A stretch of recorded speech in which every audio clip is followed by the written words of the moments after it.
Bienvenidos a Perú Conectado, donde te cuento las noticias más impactantes e importantes del momento. Comencemos. Lo que quiero dejarles es el testimonio de que las ideas de la libertad funcionan. Por lo tanto, sabemos lo que hay que hacer, sabemos cómo hay que hacerlo. Por lo tanto, que no nos falte el coraje para hacerlo, porque somos los que podemos poner de pie a todo el mundo. Y es por ello que les pido que tomen valor, que se metan y jueguen y que den la pelea en la política, porque no se cambia desde las gradas, se cambia peleándose cuerpo a cuerpo contra los políticos corruptos. Levantemos las ideas de la libertad. ¡Viva la libertad, carajo! ¡Viva la libertad, carajo! En primer lugar, quiero dar las gracias por este recibimiento. Me llena de alegría, de orgullo, pero en especial sé que implica una enorme responsabilidad de ser el primer presidente liberal libertario de la historia. Así que gracias.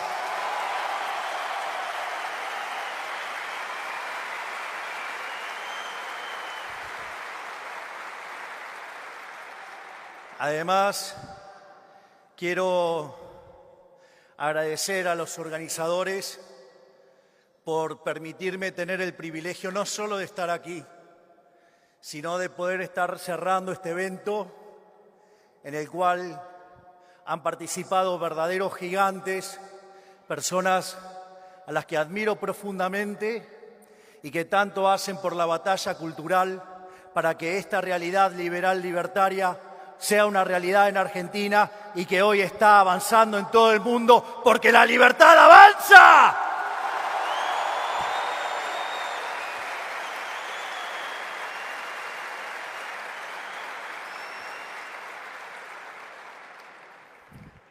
Respecto a la charla de hoy, básicamente va a tener tres partes, donde luego de una pequeña introducción sobre los mitos en política que estamos derrumbando, voy a hacer una breve descripción de las condiciones iniciales con las que nos encontramos. Voy a contar cómo hicimos lo que hoy se está viendo como una realidad y después les voy a contar cómo es la Argentina que yo veo a futuro. A modo introductorio,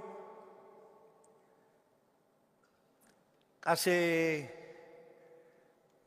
aproximadamente un mes o 2 meses como mucho, uno de los brillantes ministros que tengo, el doctor Federico Sturzenegger, decía: en Argentina estamos rompiendo 3 mitos acerca de la política económica.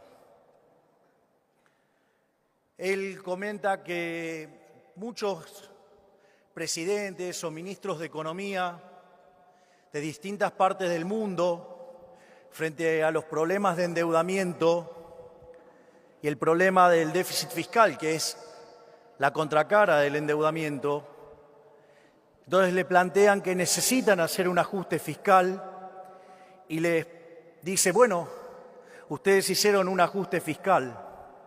Entonces Federico les contesta: bueno, ¿cuánto tenés que ajustar? Bueno, 4 o 5 puntos del PBI. Y entonces le dice: ¿cuánto crees que podés ajustar por año? Bueno, 1 punto. Y entonces Federico les contesta y dice: ¿y cómo la verías de hacer un ajuste de 5 puntos del PBI en un mes? Dice: no, pero eso es imposible. Bueno, es lo que hicimos nosotros en Argentina.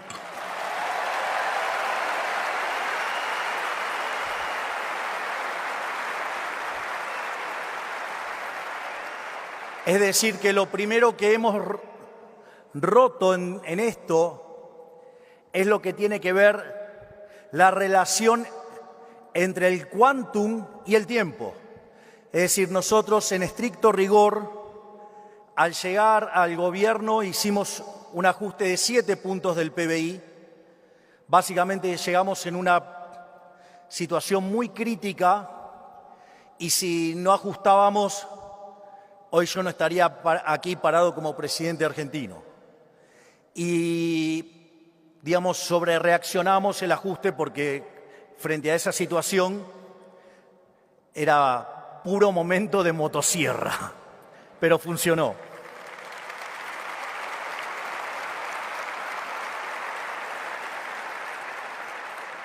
El segundo mito tiene que ver con que si ustedes hacen un ajuste de estas características, la economía se va a hundir en una recesión, el desempleo va a estar por la estratosfera y la cantidad de pobres e indigentes va a subir a niveles insoportables socialmente. De hecho, nosotros, entre el ajuste del Tesoro y el ajuste del Banco Central, hicimos un ajuste de 15 puntos del PBI, donde ajustes de la mitad del tamaño de este ajuste habían generado caídas del PBI de por lo menos 11% a 15%. Por lo tanto, nos auguraban que íbamos a entrar en una gran depresión. Sin embargo, nosotros cambiamos el tipo de ajuste. Decidimos que el ajuste no había que hacerlo subiendo impuestos, que no había que hacerlo por la vía inflacionaria, que no era con endeudamiento, que el ajuste tenía que ser hecho por el parásito, el ajuste tenía que caer sobre el sector público.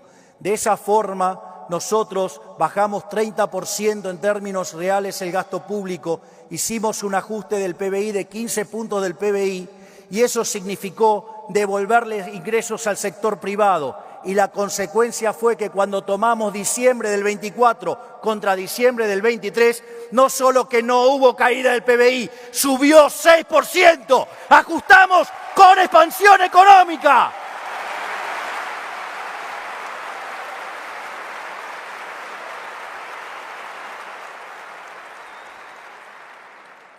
Y no solo eso, sino que a lo largo del primer trimestre de este año, la economía se ha expandido a un ritmo del 6% y ahora en el segundo trimestre lo estamos haciendo al 8%. Así es que a los políticos de mierda, nada de crédito con que el ajuste es recesivo. Si lo paga la política, el sector privado se expande.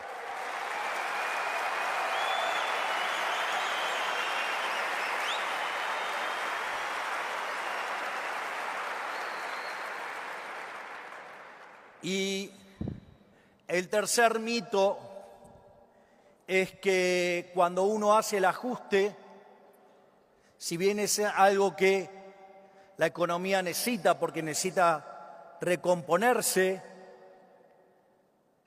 eso implica una caída de la popularidad, una caída de la imagen. Y en ese sentido, en el triángulo de hierro que lo constituye mi hermana Karina, el jefe, que está acá. Ponete de pie, jefe, dale. Dale, jefe, dale. Aquí está, el arquitecto del triunfo liberal.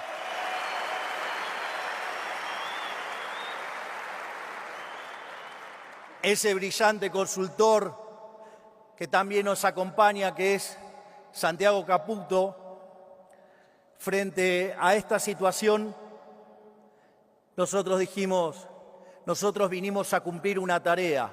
Si hay imagen y se tiene que consumir por la buena causa, hay que consumirla, hay que hacer lo que hay que hacer, hay que dejar de estar mirando los votos y hay que hacer lo que la economía requiere.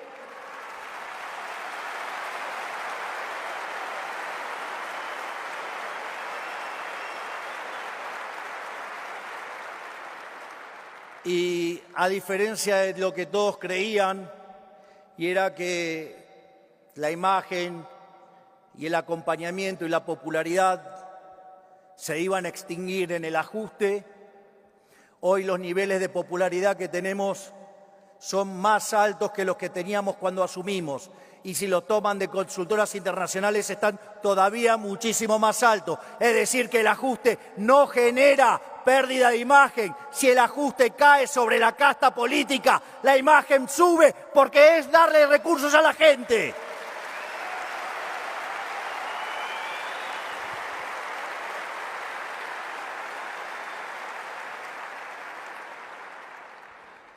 Y ahora, ya entrando al hueso de la discusión, creo que una de las cosas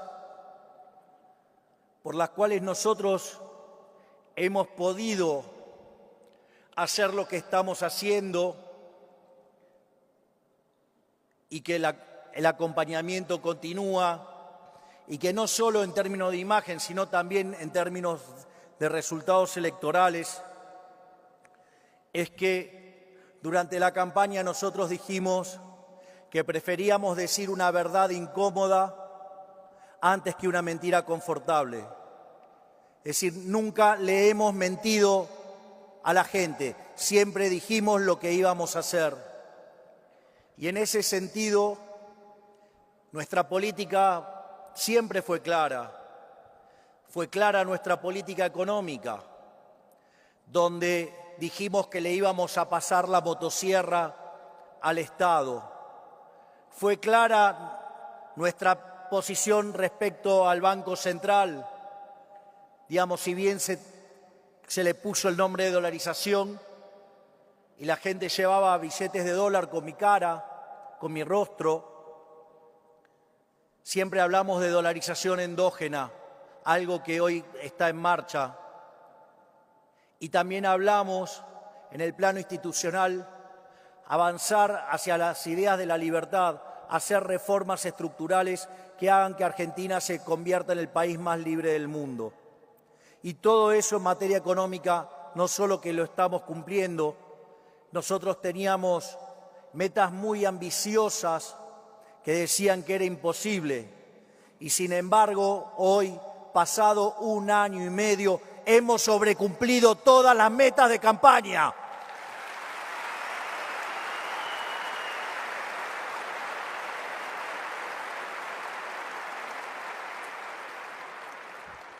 Por otra parte, en materia de seguridad interior señalamos que se había terminado con el abolicionismo y que básicamente el que las hace las paga. Hoy Argentina muestra los índices de delincuencia más baja de su historia, porque el que las hace las paga.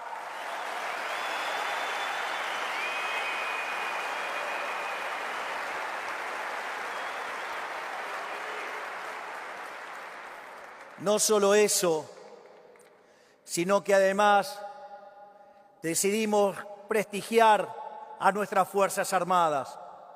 Iniciamos un proceso de reequipamiento y hoy Argentina ranquea entre las 20 primeras potencias militares, y habiendo hecho las compras de armamento más grandes de los últimos 50 años. Vaya que hemos hecho algo por la seguridad nacional y la seguridad interior.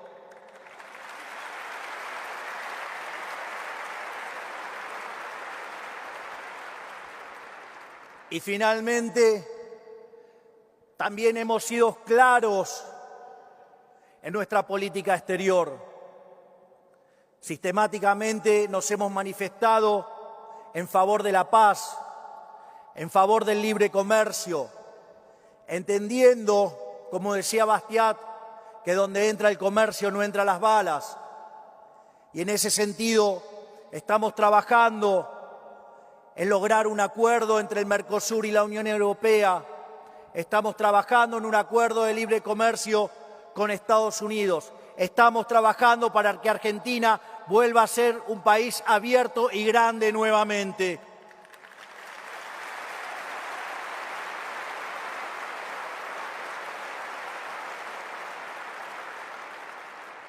Pero no solo nos hemos quedado en señalar eso, también hemos dicho que en Argentina volvíamos a abrazar los valores de Occidente. Y los valores de Occidente no son ni más ni menos que abrazar la cultura judeo-cristiana, reconocer el Dios de Israel y en lo político, digamos, la República Romana y en la democracia griega. Eso constituye la democracia liberal que venimos a defender en los valores de Occidente. Y eso está manifestado en mi alianza con los Estados Unidos y con Israel. Por lo tanto, nadie debe sorprenderse de lo que estamos haciendo en materia internacional.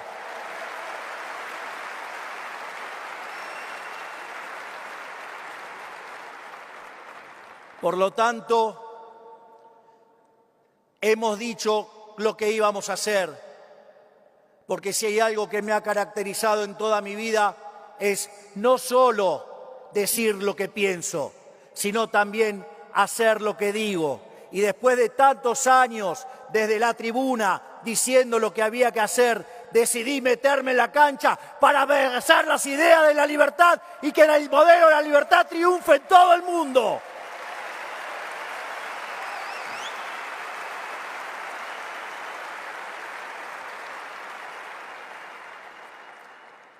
Naturalmente, se imaginarán que un liberal libertario llegue a la presidencia de un país, eso no ocurre en condiciones normales de presión y temperatura. La realidad es que al momento de llegar al poder, Argentina conjugaba lo peor de sus 3 peores crisis de la historia, lo cual claramente, si hubiera ocurrido, hubiera sido una verdadera hecatombe. Básicamente teníamos un desequilibrio monetario del doble que el que teníamos en el año 1975, cuando estalló una crisis que se llamó el Rodrigazo, y que básicamente sextuplicó la tasa de inflación. Piensen que si Argentina venía con niveles de inflación del orden del 300%, hubiera llevado esto, la inflación, a por lo menos niveles del 2000%. Al mismo tiempo, teníamos una situación de bancarrota en el Banco Central, aún peor que la que teníamos en el año 1989, cuando estalló la hiperinflación de Alfonsín, donde básicamente nos habían dejado en el pasivo del Banco Central el equivalente a 4 bases monetarias venciendo a un día. Esto es, podríamos haber quintuplicado la cantidad de dinero en un día, es decir, todo dado para que haya un estallido hiperinflacionario. Pero no solo eso, los indicadores sociales que teníamos eran indicadores que eran peores que los que teníamos en el año 2001. De hecho, cuando nosotros sinceramos las variables macroeconómicas, porque básicamente, entre otras cosas, en el mercado de cambio había una brecha entre el dólar oficial y el paralelo de 200%. Habría también controles de precios y claramente eso en las estadísticas, la escasez no queda manifestada. Entonces, cuando se sinceraron las variables, obviamente que la pobreza registrada saltó al 57% mensual. Perdón, el 57%. Y un año después, la pobreza cayó al 35%. Es decir, que los desalmados liberales, los que no tenemos corazón, los que no tenemos empatía, los que no nos ocupamos de los pobres, bajamos 22 puntos porcentuales la pobreza, es decir, sacamos a 10 millones de personas de la pobreza. Vaya que las ideas de la libertad funcionan para todos y en especial para los que menos tienen.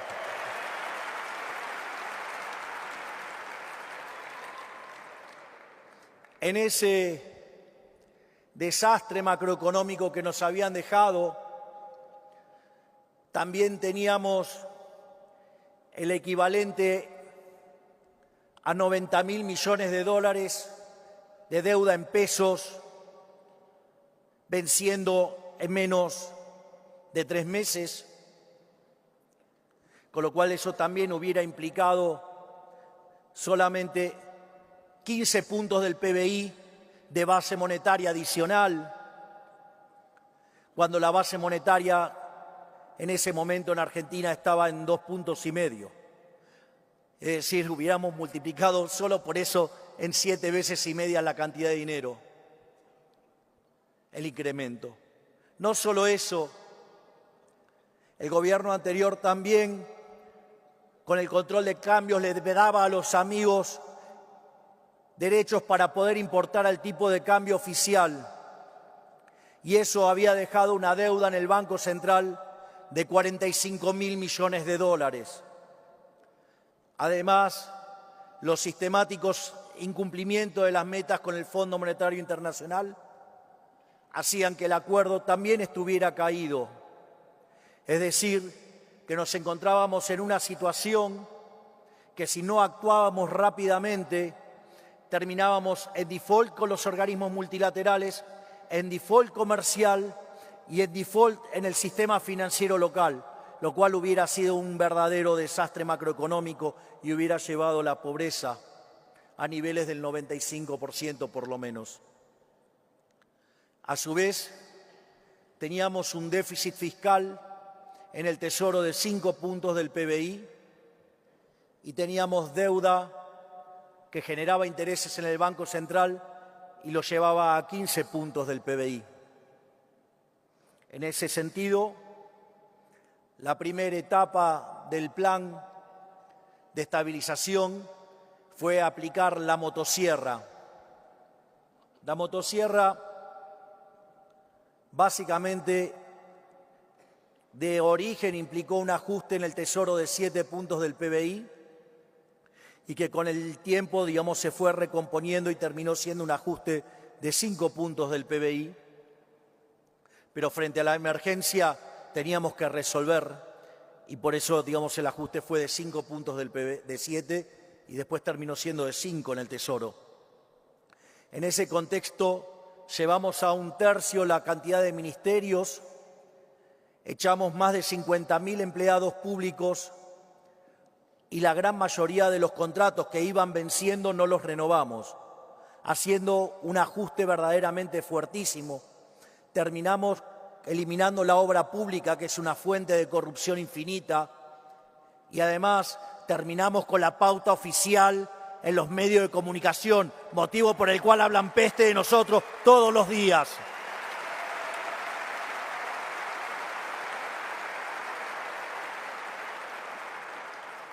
Y es increíble porque días atrás nos cuestionaron y hablan de pérdida de la libertad de expresión, donde lo único que bajó en Argentina en términos de expresión fue que se le dejó de dar dinero a los corruptos de los medios de comunicación.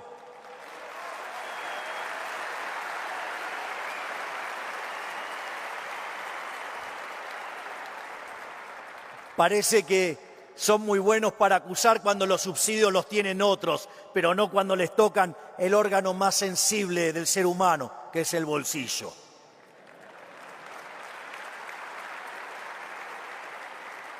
Así es que ya les digo, si llegan a decir que maté a Kennedy, les aviso que nací en 1970, con lo cual, digamos, no pude hacerlo.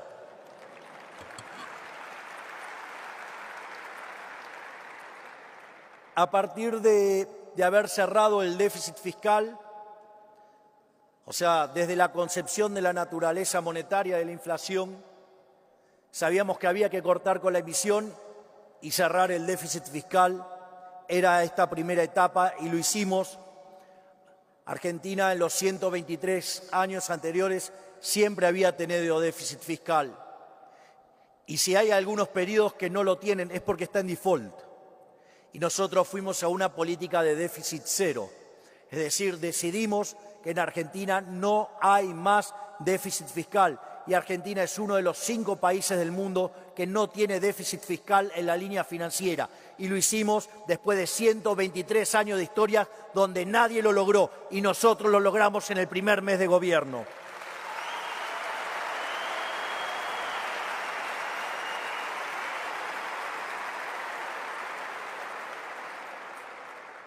Pero, como dice ese coloso que tengo de ministro de Economía, Luis Toto Caputo,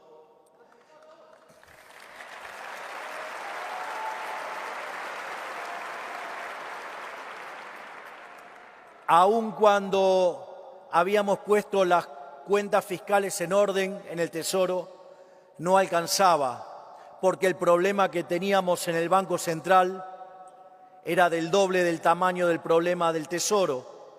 Y si nosotros no arreglábamos la cuestión del Banco Central, la hiperinflación la hubiéramos tenido igual, con el agravante de que lo hicimos haciendo el ajuste fiscal, con lo cual hubiera sido tremendamente letal para las ideas de la libertad. Y en ese sentido, en una tarea ciclópea, monumental, entre Toto Caputo, el presidente del Banco Central, Santiago Bausili, y el secretario de Finanzas, comenzaron un trabajo de limpiar el balance del Banco Central. Y en la medida que mostrábamos que la solvencia fiscal había venido para quedarse, fue posible empezar a limpiar la deuda del Banco Central. Y así, a mediados del año pasado, fue cuando se concluyó la etapa 2 del programa, que fue cuando se terminó con la emisión monetaria. Se terminó en Argentina el déficit cuasi fiscal, se sanearon las cuentas del Banco Central y la cantidad de dinero desde aquel momento ha quedado fija.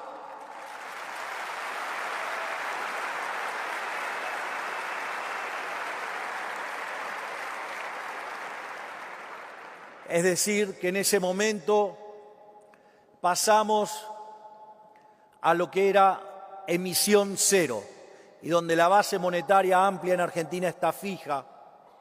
Es más, en medio de un ataque especulativo, el tipo de cambio paralelo se había disparado y nosotros decíamos, van a converger los tipos de cambio, pero van a converger con una caída del paralelo. Y efectivamente eso fue lo que pasó.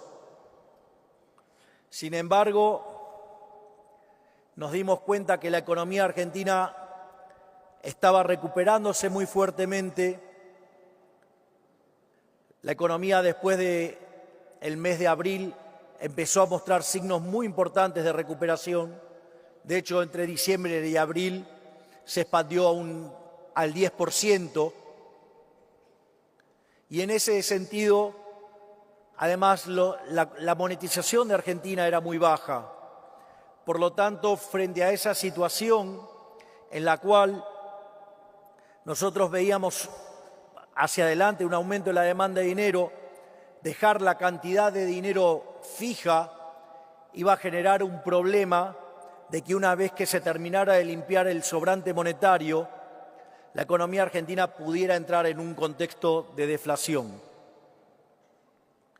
En ese contexto es que lanzamos la dolarización endógena, es decir, permitimos que los agentes pudieran hacer todas las transacciones de la economía, salvo el pago de impuestos, todas las transacciones pudieran ser hechas en moneda extranjera. Y en ese sentido, también se había cumplido con otra promesa de campaña que decían que era imposible. Sin embargo, la gente no hacía las transacciones en moneda extranjera. Es decir, no representaba un problema porque todavía había sobrante de dinero, pero, tarde o temprano el problema iba a aparecer. Y al mismo tiempo todavía continuábamos con restricciones en el mercado de cambios. En ese sentido, para nosotros el cepo era una herramienta de tortura y además era una herramienta con la cual nos criticaban no solo los que habían puesto el cepo, sino que además nos criticaban lo que yo llamo los liberales, no liberales libertarios, sino los liberales libertarados.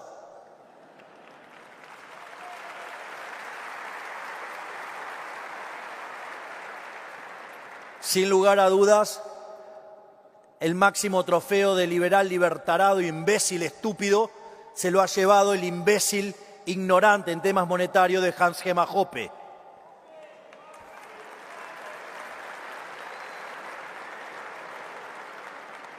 Donde, haciendo gala de una ignorancia infinita, pero motorizado por basuras argentinas que lo maldatearon, se imaginarán, los que me conocen quiénes son. Los mismos que pidieron que el Juan de Mariana no me lo den.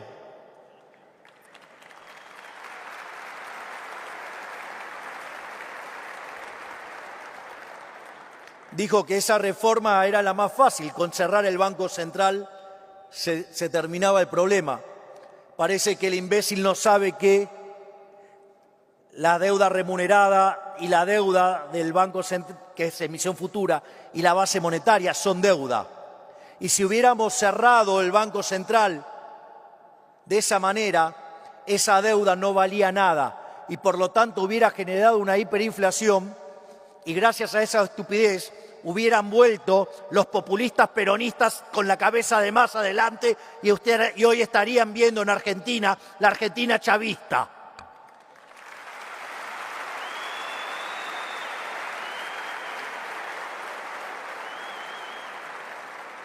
Entonces, dada la aberración que implicaba el cepo, básicamente porque eso restringe la libertad de que yo pueda hacer con mi dinero lo que yo quiero, básicamente porque entonces condiciona mi conjunto de elección y eso es una afrenta insoportable para un liberal libertario.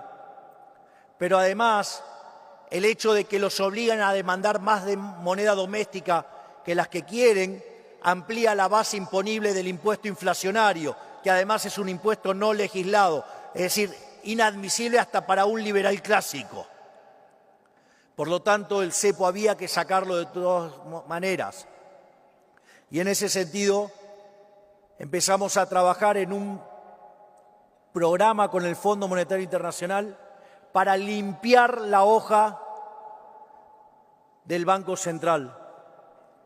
Y la idea era que así como el Estado Nacional le colocaba títulos públicos no transferibles al Banco Central y así se llevaba los dólares, consideramos que era el momento de recapitalizar el Banco Central.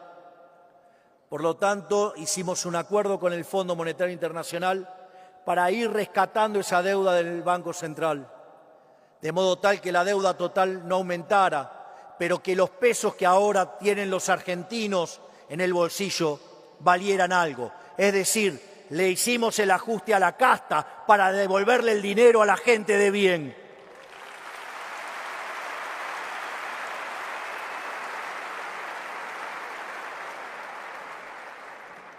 En ese contexto, estimábamos que para poder salir del cepo necesitábamos cerca de 12.000 millones de dólares. Y como tanto Toto como yo somos personas muy aversas al riesgo, que entiendo que crean que soy averso al riesgo, pero piensen que es como una situación donde estoy sin prenda alguna, todo mojado en una silla eléctrica. Entonces, digamos, van a tomar bastante cuidado qué cables cortan o no. Y entonces dijimos que si conseguíamos 15.000 millones de dólares íbamos a abrir el cepo.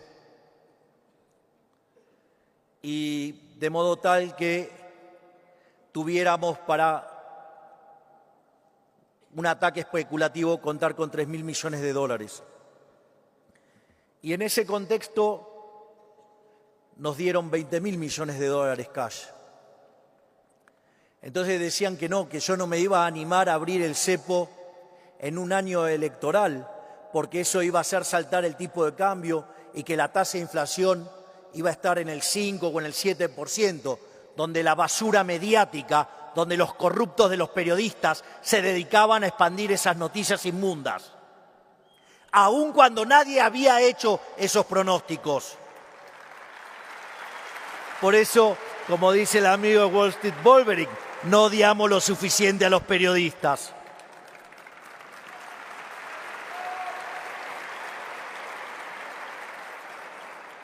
Y pese a que estábamos en un año electoral, pese a que decían que el tipo de cambio se iba a ir al techo de la banda, a contrasenso de lo que opinaba todo el mundo, abrimos el cepo. Completamos la etapa 3 del programa, abrimos el cepo. Y lejos de irse al techo de la banda, hoy el tipo de cambio cotiza mucho más cerca del piso de la banda. Con lo cual, de nuevo, punto para el gobierno, punto en contra de nuevo para los econochantas y los periodistas ensobrados.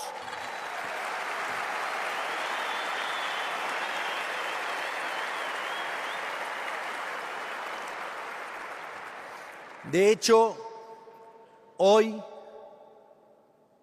después de que anticiparon esas tasas de inflación del 5 al 7% mensual, es cierto, la tasa de inflación saltó al 3,7, pero dijeron que se iba a quedar en niveles del 5 y del 7. Al mes siguiente cayó a 2,8.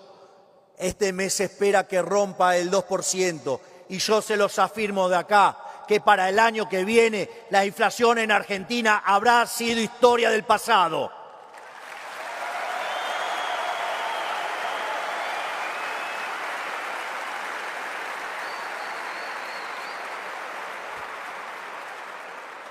Pero no todo queda ahí. Además, durante mucho tiempo, el fisco se la pasó persiguiendo a los argentinos que querían protegerse de esa estafa que era la inflación. De hecho, Argentina le quitó 13 ceros a la moneda. Hoy podríamos quitarle 3 ceros más si fuera por eso. Es decir, que la política monetaria en Argentina ha sido una estafa recurrente. Es más, por no querer corregir el origen del problema, que era el déficit fiscal, se perseguía a los argentinos con leyes soviéticas por querer escapar de la estafa. Entonces, por ejemplo, en lugar de agarrar y frenar la emisión monetaria, porque eso implicaba frenar el déficit fiscal, recurrían a controles de precios. Cuando los controles de precios no funcionaban, recurrieran a la ley de abastecimiento, es decir, otra que el edicto de Diocleciano. O, por ejemplo, cuando ustedes para cubrir sus ahorros de la inflación del peso iban a cubrirse en el dólar, entonces le ponían ley penal cambiaria, controles de capitales, se perseguía a los argentinos como si fueran delincuentes. De hecho, llegamos a la locura que para el fisco argentino todos los argentinos éramos culpables, salvo que demostráramos lo contrario. No tengo dudas, teniendo un socialista en la cabeza, que tienen este mismo problema.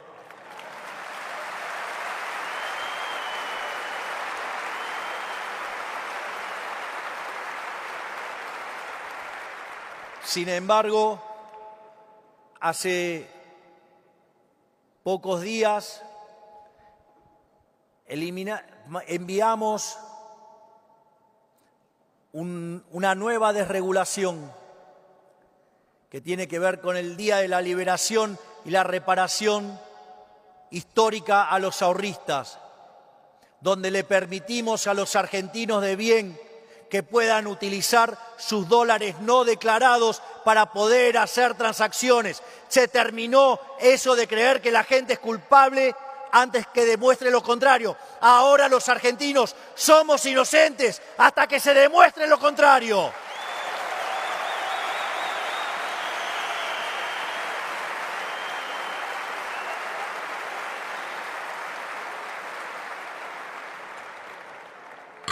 Pero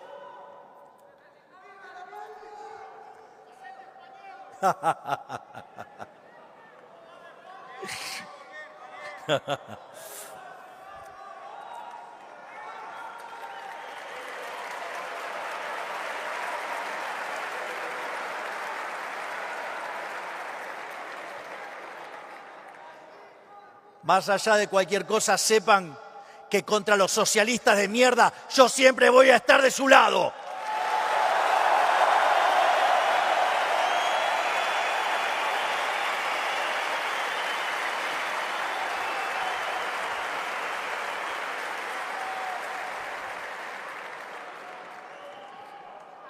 Y al mismo tiempo,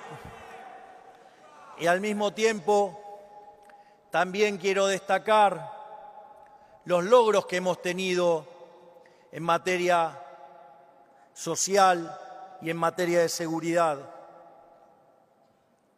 En ese contexto difícil en el que nos tocó asumir la política social que había dejado el kirchnerismo, que es la versión reloaded de lo peor del peronismo, en ese contexto habían hecho de la política social una política para perjudicar a los más vulnerables. Es decir, como todo lugar, el socialismo toma una causa noble y la prostituye en favor de la corrupción de los que están en el poder.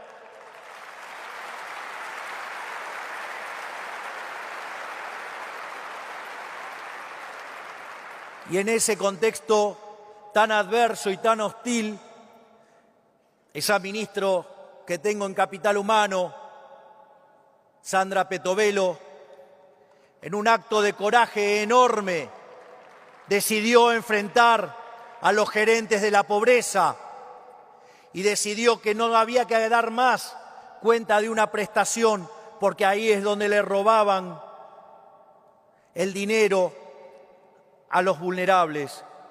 Es decir, la mitad del dinero que iba hacia los vulnerables era cooptado por los ladrones de los gerentes de la pobreza.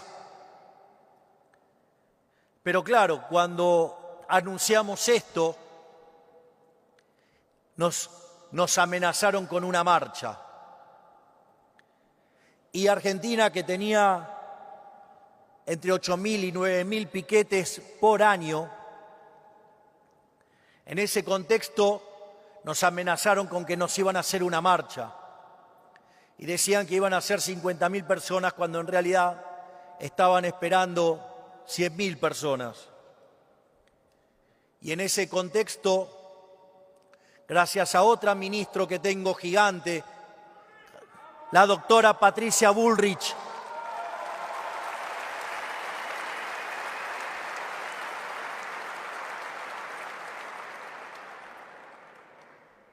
me presentó el protocolo antipiquete. Y en ese sentido, en una acción conjunta entre la ministra Petovelo, la ministra Bullrich, y que en paz descanse quien era el ministro de Transporte, el doctor Guillermo Ferraro,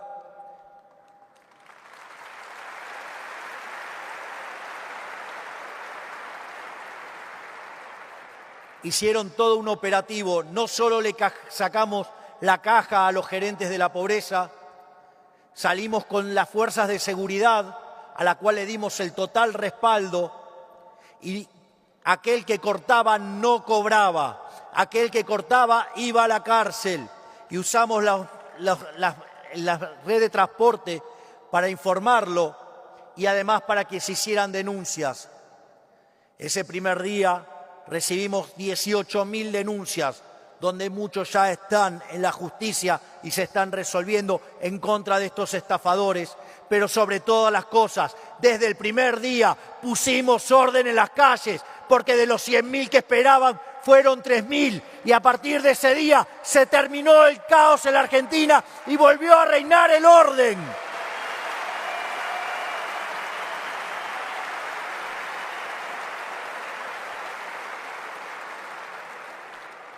Es más, como parte de esta política del que las hace las paga, dejamos de tener esa doctrina que está a favor de los delincuentes. Acá se defiende a las víctimas, no al victimario. Y en ese contexto, dentro de las políticas que eliminamos, fue todas las políticas de género, porque son políticas que menoscaban a la mujer, porque la tratan como un ser inferior. Y lo que los liberales proponemos es que somos todos iguales frente a la ley.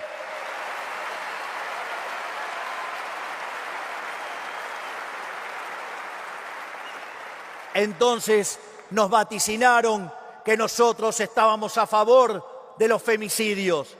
Y sin embargo, los homicidios contra mujeres han caído 14%. Y hoy Argentina tiene la tasa de delincuencia más baja de su historia, porque el que las hace las paga.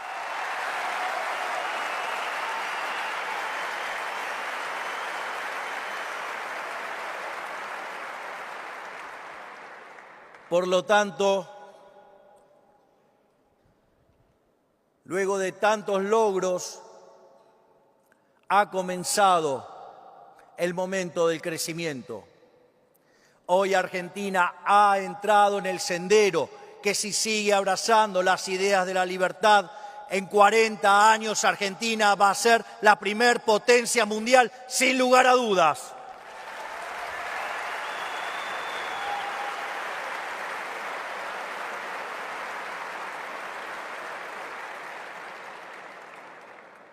En este sentido, lo que voy a hacer ahora es transmitirles cada uno de los elementos que son el pilar del crecimiento económico.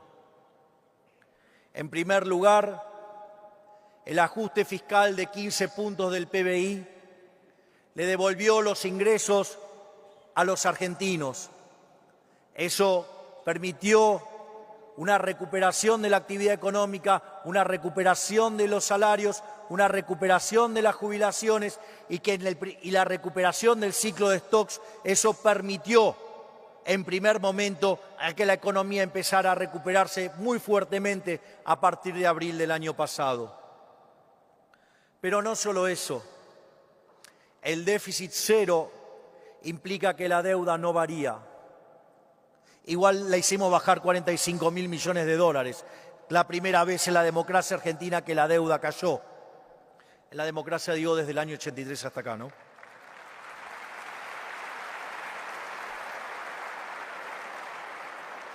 Pero lo importante es que la política del déficit cero implica que la relación deuda-producto es no creciente. Eso implica que Argentina es solvente intertemporalmente, que Argentina puede honrar su deuda. Y en ese sentido, no solo eso, implicó que además el riesgo país de 3.000 puntos básicos que estaba cuando ganamos la elección, hoy esté en 600 puntos básicos. Y no tengan duda que si en octubre se pinte el país de violeta, vamos a pulverizar el riesgo país y vamos camino a convertirnos en investment grade.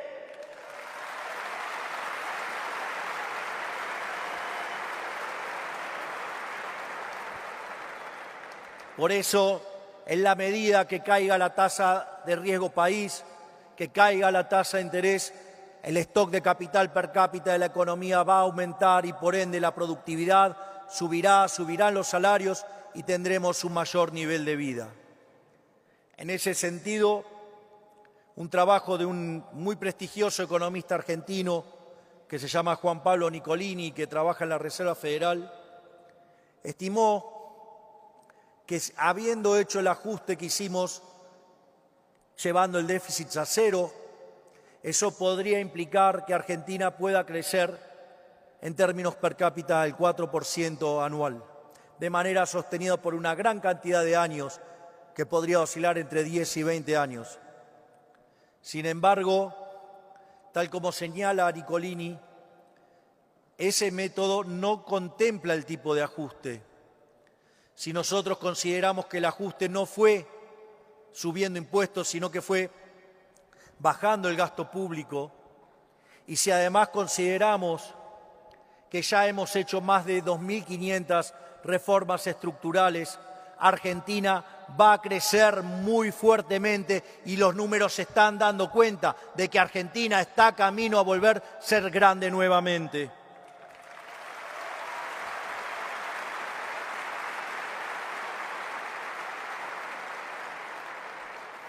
Además, el hecho de terminar con la inflación tiene dos impactos muy positivos.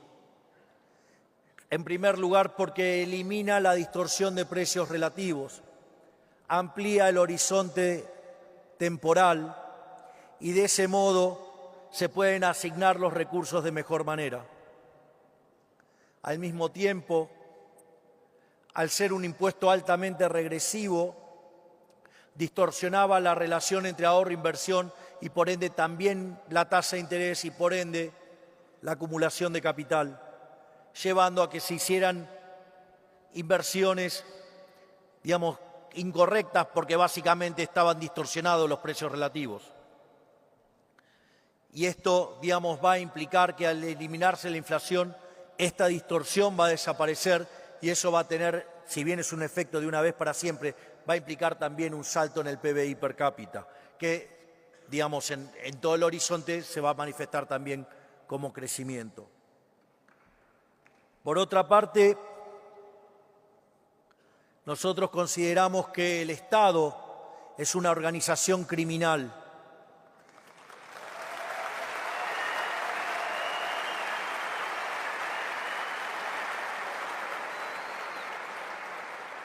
Y en ese sentido consideramos que los impuestos son un robo.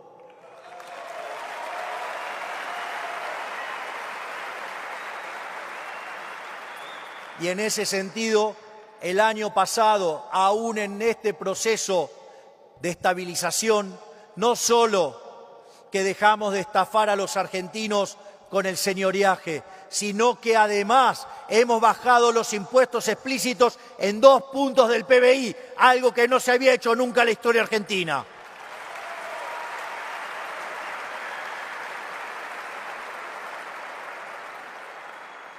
Pero se imaginarán que si yo considero que los impuestos son un robo, no me voy a quedar acá. En ese sentido, estamos trabajando en una reforma tributaria y acorde a las estimaciones que tenemos, si la economía argentina de acá al 2031, en caso de que me tocara ser reelecto,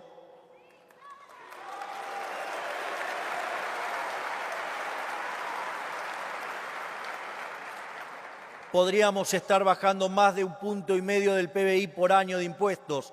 Y eso significaría devolverle a los argentinos de bien ni más ni menos que 500.000 millones de dólares. ¡Vaya que eso sí es ser libertario!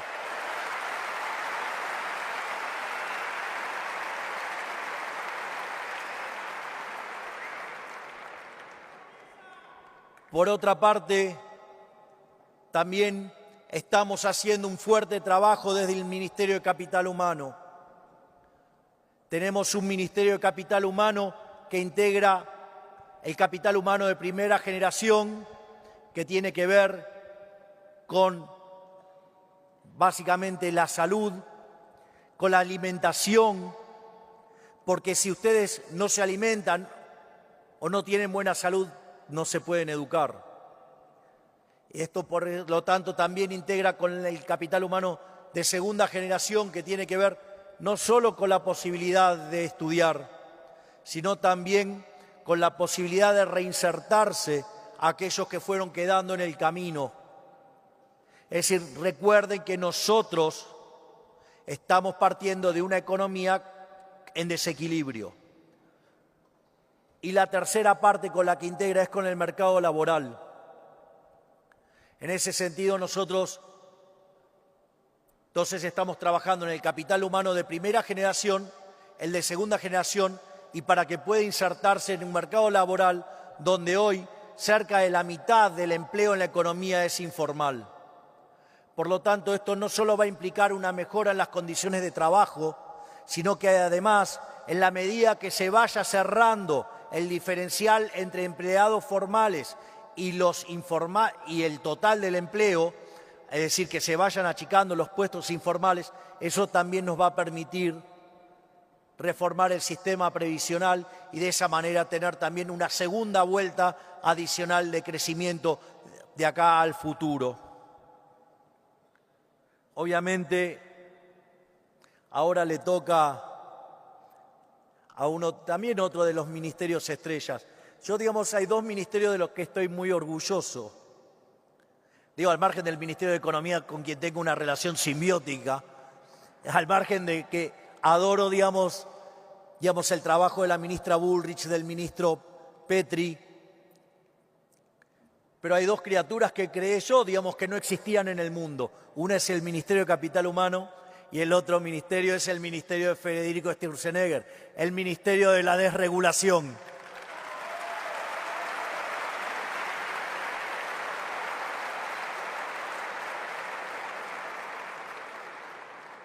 El concepto esencial del Ministerio de Desregulación es un ataque frontal y directo a la herramental neoclásico. Nunca más presente en mi mente ese paper maravilloso que me convirtió en libertario.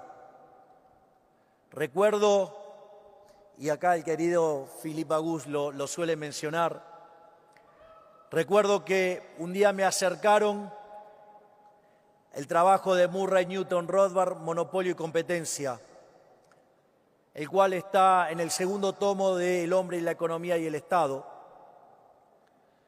Y después de 3 horas de leer ese artículo de 140 hojas y de 25 años de profesor de microeconomía, terminé de leer el artículo y dije, todo lo que enseñé los últimos 25 años de estructura de mercado está mal. Y ese día me volví anarcocapitalista.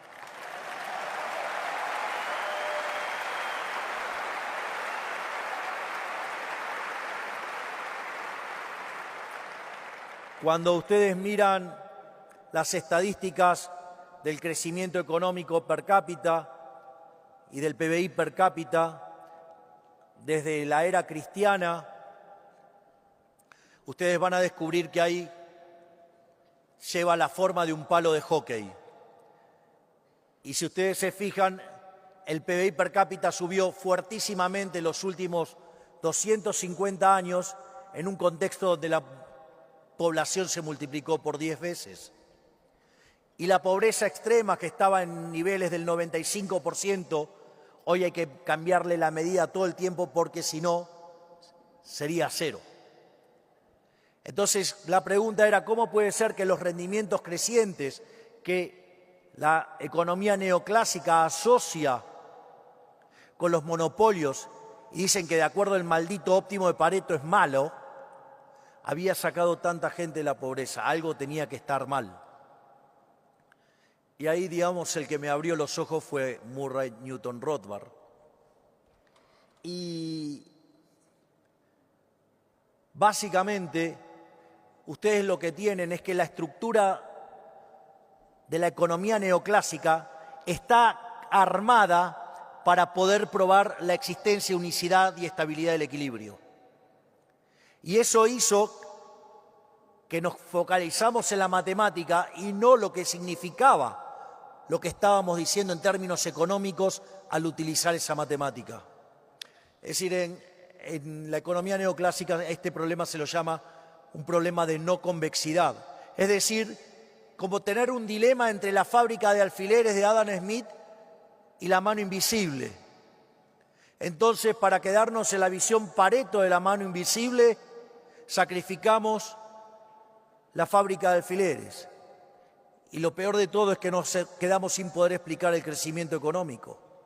Porque los rendimientos constantes a escala o los rendimientos marginales decrecientes lo que hacen es que el crecimiento económico desaparezca. Y en ese sentido, por eso es tan inspirador el paper de Rothbard, porque demuestra que los monopolios solo son malos si están generados desde el Estado. Por ejemplo, el de emisión monetaria. Y en ese sentido, cuando se regula una empresa que tiene rendimientos crecientes a escala y la quieren asimilar a una competitiva, en el paradigma neoclásico, le matan los rendimientos crecientes. Y al matarle los rendimientos crecientes, matan el crecimiento económico. Si quieren un ejemplo aplicado de regular, matar los rendimientos crecientes y exterminar el crecimiento económico, no tienen que ir muy lejos, solo miren a su alrededor. Europa es el mejor ejemplo donde las regulaciones están matando el crecimiento económico.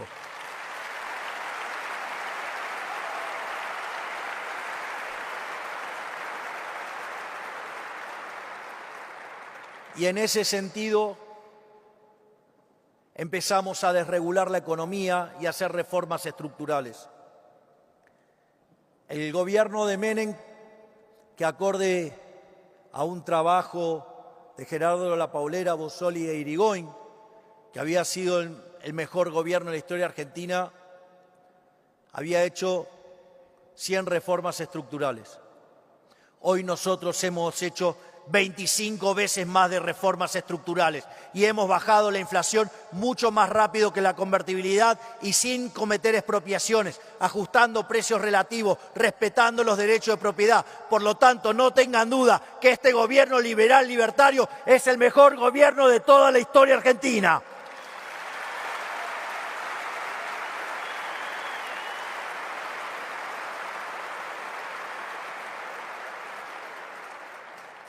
Al mismo tiempo, también tenemos como objetivo hacer que Argentina sea el país más libre del mundo, ya que aquellos países que son más libres son 12 veces más ricos que los reprimidos, crecen al doble y tienen 25 veces menos de pobres en el formato estándar y 50 veces menos en el formato extremo. Y como parte también de esta agenda es que nosotros trabajamos en lo que tiene que ver en la apertura económica. Al mismo tiempo también estamos trabajando en una reforma tributaria que permita la competencia entre distintos estados provinciales para que también las provincias empiecen a bajar los impuestos. De hecho, en algunos municipios eso se está haciendo. De hecho, alguien que había sido compañero mío en la facultad y que la vida nos reencontró en la política, el intendente de 3 de febrero, Diego Valenzuela, está bajando las tasas y las empresas están yendo de los lugares de los peronistas asfixiantes a 3 de febrero a invertir porque básicamente se están bajando los impuestos.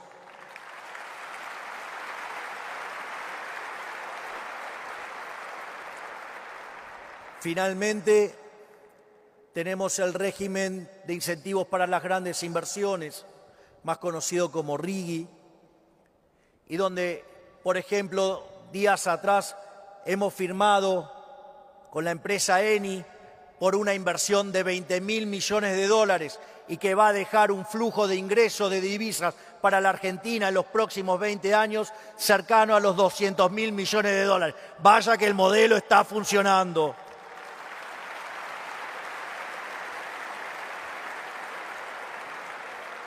Por lo tanto, lo que quiero dejarles es el testimonio de que las ideas de la libertad funcionan. Por lo tanto, sabemos lo que hay que hacer, sabemos cómo hay que hacerlo. Por lo tanto, que no nos falte el coraje para hacerlo, porque somos los que podemos poner de pie a todo el mundo.